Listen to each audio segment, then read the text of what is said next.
Steering धरून हातात बसलेल्या कोणत्याही ड्रायव्हरला असं वाटत नाही का त्याच्याकडून ॲक्सिडेंट व्हावा आणि ॲक्सिडेंटमध्ये एखादा माणूस मरावा आणि त्या मेलेल्या माणसाचं कुटुंब उघड्यावर पडावा, असं कोणत्याही ड्रायव्हरला वाटत नाही. पण जर समोरचा येऊन जर त्याला धडकायलाच लागला तर तो काय करू शकतो हे सुद्धा तुम्ही कायद्यात लिहून दिलं पाहिजे. आणि जो माणूस पळणारच नाही त्याची शिक्षा सुद्धा तुम्ही कमी केली पाहिजे. पेट्रोल डिझेलचे भाव वाढणारे म्हणून तुम्ही पार एखादं पिल्लू सोडलं आणि त्याचा फायदा स्वतःचे खिसे भरण्यासाठी केला, असं जर घडायला लागलं तर सर्वसामान्य माणसाला तुम्ही एक तर नोकऱ्या नाही दिल्या, नोकऱ्या न दिल्यामुळं तो सर्वसामान्य कुटुंबातला माणूस जर ड्रायव्हरकी करीत असला आणि अशा जर घटना घडायला लागल्या तर मला एक सांगा, तुम्हाला बिगर ड्रायव्हरच्या गाड्या बनाव्या लागत्या, त्याच्याशिवाय तुमचा रस्ता चालू शकत नाही. आणि मी या व्हिडिओच्या माध्यमातून ड्रायव्हर लोकांना फुल सपोर्ट करीत आहे. माझा हा व्हिडिओ मी ड्रायव्हर लोकांना समर्पित करीत आहे. मी ड्रायव्हर लोकांच्या पाठीमागं खंबीरपणे उभा आहे. राम राम शेतकरी भावांनो बहिणींनो, मी तुमचा मित्र बंधू सखा नाना गावठी शंकर नाना या यूट्यूब चॅनलमध्ये तुमचं हार्दिक स्वागत. तर भावांनो बहिणींनो, सध्या अख्ख्या देशात एकाच गोष्टीचा धिंगाणा चालू आहे आणि तो म्हणजे ट्रक ड्रायव्हरांचा संप, म्हणजे ड्रायव्हर लोकांचा संप. आता त्यांचा हा संप बरोबर आहे, चूक आहे का कसा आहे हे आपण या व्हिडिओत पाहणार आहे. सरकारने हा जो नवीन कायदा आणलाय हा चांगला आहे, वाईट आहे का पैसे भरू आहे हे आपण या व्हिडिओत पाहणार. तर भावांनो बहिणींनो, तुम्हाला आठवत असेल काही दिवसापूर्वी, काही वर्षापूर्वी एक कायदा आला होता नोटबंदीचा. आठवतं का तुम्हाला? त्या नोटबंदीच्या कायद्यात काय झालं, सर्वसामान्य लोकांनी रांगेत उभा राहून नोटा बदलल्या. आणि नोटबंदी झाल्यानंतर काय होणार होतं तर बाहेरच्या देशातील स्विस बँकेतला काळा पैसा भारतात येणार होता आणि तो पैसा प्रत्येक नागरिकाच्या खात्यावर जरी टाकला तरी प्रत्येकाला 15 लाख रुपये येणार होते. बरोबर आहे का नाही, का चूक आहे? असंच कोणीतरी म्हणलं होतं ना त्या टायमाला. तर मग आता इतके दिवस झाले नोटबंदी होऊन तो स्विस बँकेतला काळा पैसा भारतात आला का? नाही आला. तुमच्या खात्यावर 15 लाख रुपये आले का? नाही आले. म्हणजे जसं नोटबंदीचा फायदा सर्वसामान्याला झाला नाही, तसंच आता जे ट्रकवाल्यांचं जे आंदोलन चालू आहे, ड्रायव्हर लोकांचं जे आंदोलन चालू आहे, त्या आंदोलनाचा सुद्धा काहीच फायदा होणार नाही, हे माझं स्पष्ट मत आहे. आता कोणाला याच्याबद्दल काय वाटतं काय नाही, व्हिडिओच्या खाली गांड घासायची नाही. स्पष्ट सांगतो, व्हिडिओ आवडला तर पाहायचा, नाही आवडला तिकडं आहे घालायची, पण व्हिडिओच्या खाली गांड घासायची नाही. स्पष्ट शब्दात सांगतो. तर आता मला एक सांगा, तुम्ही जसं नोटबंदी केल्यामुळं काहीच उपयोग नाही झाला, जसं थाळ्या वाजवल्या ना कोरोना गेला नाही ना, तसाच हा प्रकार आहे. अहो मला एक सांगा, तुम्ही अख्खी जनता, समजा प्रत्येक माणूस घ्या, तुम्ही महाराष्ट्रात राहणारा, देशात राहणारा प्रत्येक माणूस घ्या, आणि हा कायदा कोणासाठी माहिती आहे का?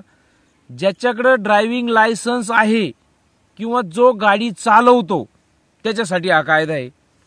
आणि मग महाराष्ट्रातील, देशातील कंपल्सरी प्रत्येक माणूस, एक माणूस वयोवृद्ध सोडा, पण प्रत्येक माणूस हा दिवसातून अर्धा तास, 1 तास तरी गाडी चालवतो. विचार करा तुम्ही बरं का या गोष्टीचा. मग जर तो दिवसातला 1 तास गाडी चालवतो मग रस्त्यावर ज्या घटना घडतात, ज्या इथून मागं घडल्यात, आत्ता घडतात आणि इथून पुढे ज्या घडणार आहेत, याला कारणीभूत कोण आहे? ड्रायव्हर. बर, दुसरं तुम्हाला सांगतो याच्यातच. आता समजा यांचं असं म्हणणं आहे का ट्रक ड्रायव्हरनी जर ॲक्सिडेंट केला आणि जर तो तिथं थांबला नाही, तो जर पळून गेला, तर त्याला 7 लाख रुपये दंड आणि 10 वर्षाची शिक्षा. बरोबर आहे की नाही? आणि अजामीनपात्र गुन्हा. अरे मला एक सांगा, तुम्ही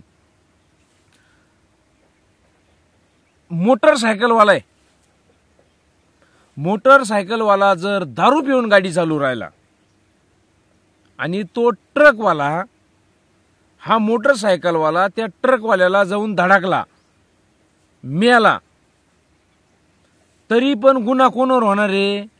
ट्रकवाल्यावर. चुकी कोणाची आहे? मोटरसायकलवाल्याची. मग ॲक्सिडेंट झाल्यानंतर, अपघात झाल्यानंतर तिथं जे पब्लिक जमा होतं, ते पब्लिक कोणाला मारित? त्या मोठ्या गाडीवाल्याला, ट्रकवाल्याला. मग अशी काही उदाहरणं घडलेली आहेत का ट्रकवाल्यांनी म्हणजे मोठ्या गाडीवाल्यांनी ॲक्सिडेंट झाल्यानंतर त्या पुढच्या पार्टीची मदतीची काळजी घेतली, तरीही त्या मदतीसाठी तो तिथं थांबला, तरीही जमलेल्या जमावाने मारहाण केली त्या ट्रकवाल्याला, त्याची चूक नसताना. आणि असे काही गोष्टी घडलेल्या आहेत का त्या मारहाणीत त्या ड्रायव्हरचा मृत्यू झालेला आहे. बरोबर आहे का नाही? मग असा कोणता माणूस आहे का तो तिथं थांबन मदत करायला? आणि त्यानं का थांबावा? आता उदाहरण घ्या तुम्ही. समजा मी दारू पिऊन गाडी चालवू राहिलो, माझ्या चुकीनं मी ट्रकवाल्याला धडकलो, ट्रकवाला मला न मदत करता पळून गेला, तरी त्याला 7 लाख रुपये दंड, तरी त्याला 10 वर्षाची शिक्षा. चूक कोणाची आहे? माझी. मी झक मारली, मी मुताड पेलो, मी त्याच्या गाडीला जाऊन धडकलो. बरोबर आहे का नाही?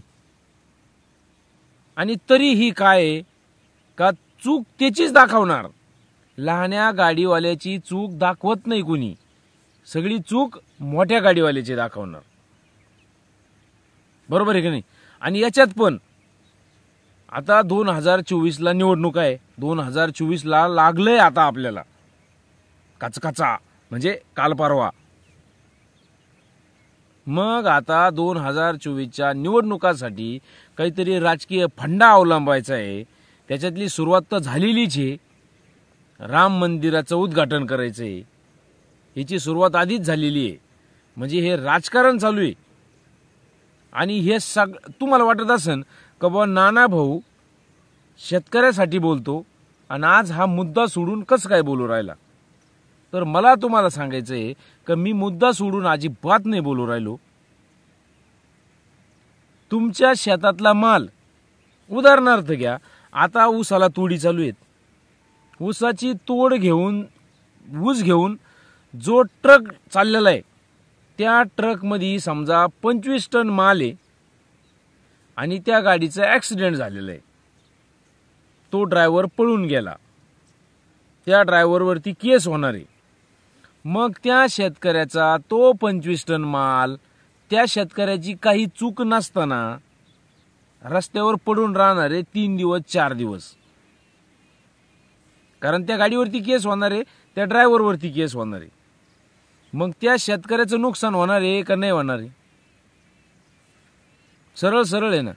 मग त्या 25 टन मालाचा जर वाळून 20 टन भरला, 5 टन नुकसान झालं. एक तर कारखानदार सारखे हरामखोर लोक कोणीच नाही, त्यांनी शेतकरी मारला. अजून 5 टनाचं जर त्याचं नुकसान झालं, हे कारखानदार लोक काट्यात मार, लेबरमध्ये मार, सगळ्या गोष्टीत मार, स्लिप मास्टरला पार्टी दी, असं करून तो शेतकऱ्यांनी माल तोडलेला राहतो. त्याच्यात जर असं झालं, परत 5 टनाचं वाळून नुकसान झालं, तर त्या शेतकऱ्याच्या खिशात किती पैसे आले? वर्षभर त्या मालाला पाणी भरलं. बारीक बारीक गोष्टी आहे की नाही? विचार करा तुम्ही. मी बोलतो, तोंड दिसतं, मी ती कायम सांगत राहतो. म्हणजे फसवायचं फक्त कोणाला आहे? शेतकऱ्याला आहे. आलं का तुमच्या ध्यानात? म्हणजे कुठून तरी फक्त बगलातून शाकला काढायच्या, ज्या पुऱ्या नाही होत, ज्याच्यापासून सर्वसामान्यांचा काही फायदा होत नाही. विचार करा, आतापर्यंत अशी एखादी स्कीम निघेल. आणि हा सगळ्यात महत्वाचा विषय, सगळ्यात महत्वाचा, त्या ट्रक ड्रायव्हरला ऍक्सिडेंट झाल्यानंतर त्या ड्रायव्हरला दंड किती आहे? 7 लाख रुपये. त्याची शिक्षा समजा द्या विषय सोडून, शिक्षा तो भोगीन. पण जो माणूस दुसऱ्याच्या ट्रकवर कामाला जातो त्या माणसाकडं 7 लाख रुपये आहेत का? आणि जर त्याच्याकडे 7 लाख रुपये आहेत तर तो दुसऱ्याच्या ट्रकवर कामाला कशाला जाईल? बरोबर आहे का नाही? हा बा, एकतर शाळा पोरं शिकले मरणाची, नोकऱ्या नाही लागत, कंपन्याचे फुकणे उदास झालेले आहेत, कंपन्यावाले नोकऱ्या नाही देत, सरकार गांडू आहे, सरकार नोकऱ्या नाही देत. मग हे लोक काय करते? ड्रायव्हर की, चला बा ड्रायव्हर की करू. मग ड्रायव्हर की करतो कोण? ज्याच्याकडे पैसा नाही तो. मग ऍक्सिडेंट झाल्यानंतर त्यांना 7 लाख आणायचे कुठून? बर 7 लाख नाही भरायचे तर पळून नाही जायचं. पळून नाही जायचं तर पब्लिकचा मार कोणा खायचा? सोपं आहे का नाही? म्हणजे एसी मध्ये बसल्या बसल्या जे तुम्ही निर्णय घेता ना, ती विचारपूर्वक घ्या. काय बोलायला पाहिजे अजून याच्यावर? तुम्ही सांगा. मी बरोबर बोल राहिलो का चुकीचं बोल राहिलो?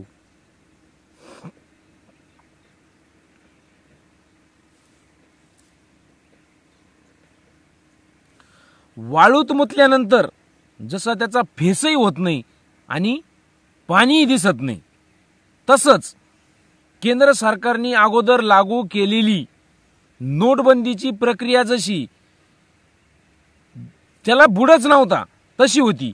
त्याच्यापासून सर्वसामान्याचा काही फायदा नाही झाला, उलट रांगेत उभा राहून लोक मेले.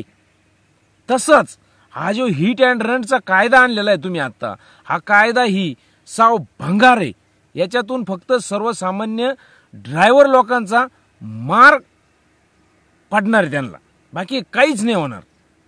त्यांचा काही फायदाच नाही याच्यातून.